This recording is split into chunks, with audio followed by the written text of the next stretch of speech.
Leggo le ultime, vi saluto con questo, vi ringrazio Aime e Zanzotto di avermi dato il piacere di farmi attraversare dalle loro parole, sebbene in traduzione di Sternenprobe e imparare poesie lo stesso.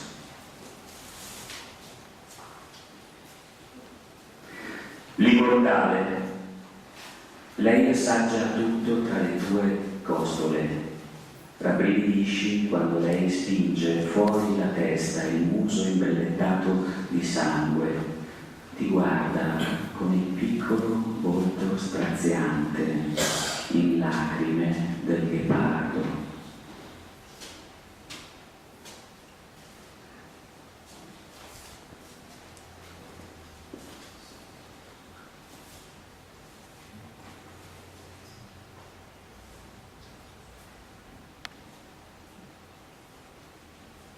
Semina di luce. Semi di stelle che domani si schiudono in un solo fiore splendente.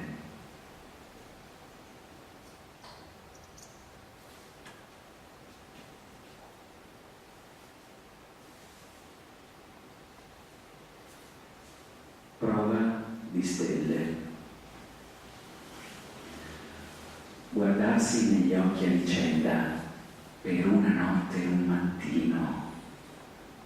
All'improvviso scorre una stella, non più grande della testa di un'ape, su di un filo di luce, con cautela, come si abbassano le mani senza sfiorare lo spigolo del tavolo. Quando questo accade, è destinato a durare.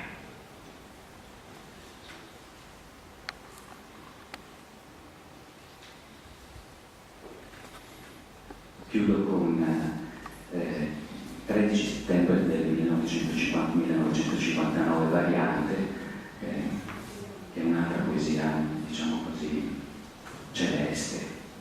13 settembre del 59 è quando lo Sputnik ha toccato la Luna, da allora la Luna non è più la stessa, c'è stato bisogno di altre parole per